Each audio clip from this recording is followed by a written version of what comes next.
Assalamualaikum sahabat Nijos Channel. Salam sejahtera untuk kita semua. Semoga sahabat sehat-sehat saja. Amin. Kali ini saya mengajak sahabat untuk mereview satu buku berjudul Banjir Darah. Kisah nyata aksi PKI terhadap kiai, santri, dan kaum muslimin. Yang ditulis oleh Anap Afifi dan Tawaf Zuharon pada tahun 2020. Marilah kita simak apa yang akan disampaikan. Semoga tayangan ini dapat menambah ilmu dan wawasan yang bermanfaat bagi kita.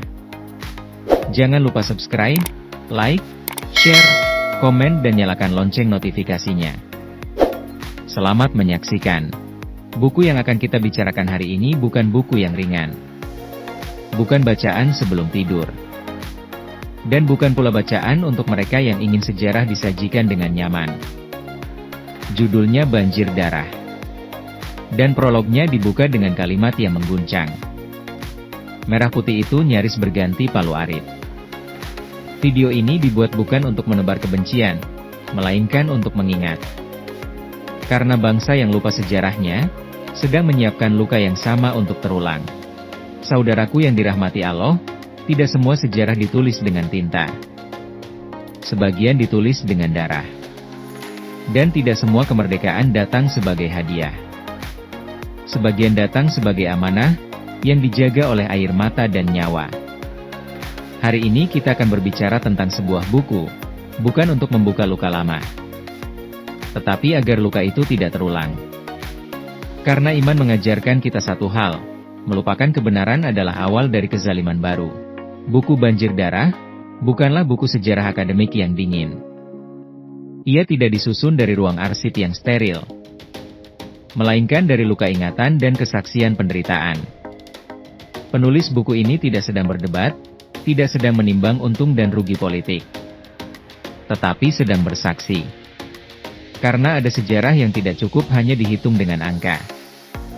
Tetapi harus direnungkan dengan nurani.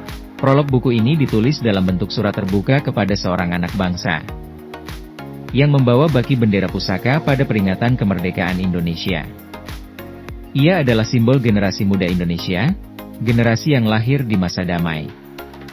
Yang mungkin tidak pernah mendengar suara tembakan, atau jeritan orang yang diseret di malam hari. Melalui surat itu, penulis seakan bertanya, tahukah engkau betapa mahal harga tenang yang engkau nikmati hari ini? Dalam buku ini, merah putih tidak diperlakukan sekadar sebagai simbol negara. Ia diperlakukan sebagai ayat, tanda moral, spiritual, dan sejarah. Ayat yang dibaca dengan cucuran keringat. Ayat yang dijaga dengan nyawa. Dan ayat yang pernah hampir disembelih. Jika bukan karena kegigihan para penjaga republik. Merah putih mungkin tidak lagi berkibar hari ini. Tidak lama setelah proklamasi 1945, bangsa ini belum sempat benar-benar bernapas. Di berbagai daerah, terjadi penculikan, pembunuhan, dan kekerasan yang dilakukan atas nama ideologi. Nama-nama kota seperti Tegal, Brebes, Lebak, dan Pekalongan bukan hanya titik di peta. Melainkan saksi bisu kekerasan antara anak bangsa sendiri. Peristiwa Madiun 1948 menjadi titik balik sejarah. Di sana, kekerasan tidak lagi bersifat sporadis, melainkan sistematis. Kiai, santri, pejabat, dan masyarakat sipil dibunuh dengan cara-cara yang keji. Sumur Soco menjadi saksi bagaimana zikir dan darah bercampur. Bangsa ini belajar satu pelajaran pahit, ideologi bisa lebih kejam daripada penjajah. Mengapa ulama menjadi sasaran? Karena mereka penjaga iman. Mengapa santri dibantai? Karena mereka pewaris nilai. Buku ini dengan tegas menunjukkan bahwa konflik ini bukan sekadar politik kekuasaan. Melainkan benturan nilai antara iman dan ideologi yang menafikannya. Peristiwa Kanigoro memperlihatkan pelecehan terhadap kitab suci dan penghinaan terhadap iman. Dan Lubang Buaya menjadi puncak tragedi nasional. Saat para perwira TNI dibunuh dan dibuang ke dalam sumur. Disinilah bangsa ini sadar, jika ideologi ini dibiarkan, negara bisa runtuh dari dalam. Sebagai pembaca dewasa, kita perlu jujur. Bahasa buku ini keras. Banyak kisah bersifat kesaksian naratif. Dan emosi terasa sangat kuat. Namun disinilah kita perlu menjaga hati. Saudaraku yang dirahmati Allah, dalam mengingat sejarah yang penuh darah ini, kita perlu menjaga hati agar tidak ikut gelap.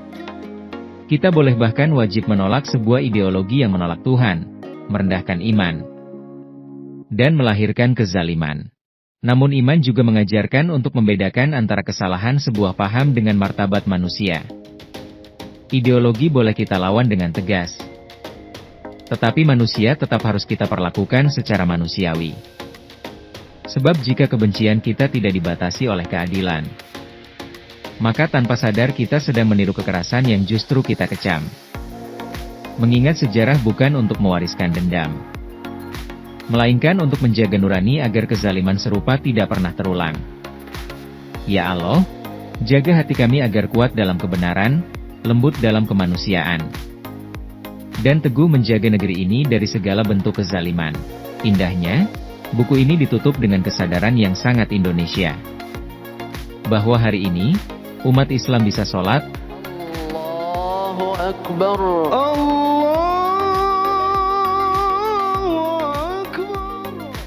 umat Kristen bisa beribadah, umat Hindu dan Buddha bisa menjalankan keyakinannya. Itu bukan kebetulan. Itu buah dari sejarah panjang yang dijaga dengan pengorbanan. Saudaraku yang dirahmati Allah, buku ini tidak meminta kita untuk membenci. Ia meminta kita untuk berjaga. Karena iman tidak tumbuh di ruang hampa. Ia tumbuh dari ingatan, pengorbanan, dan tanggung jawab. Semoga Allah menjaga negeri ini dari lupa. Semoga Allah menjaga anak-anak kita dari kebohongan sejarah. Dan semoga merah putih tetap berkibar sebagai tanda persatuan, bukan permusuhan. Amin. Terima kasih telah menyaksikan video ini hingga selesai. Jika video ini bermanfaat, jangan lupa subscribe, like, share, komen, dan nyalakan lonceng notifikasinya. Tetap jaga kesehatan. Sampai jumpa di video berikutnya. Wassalamualaikum warahmatullahi wabarakatuh.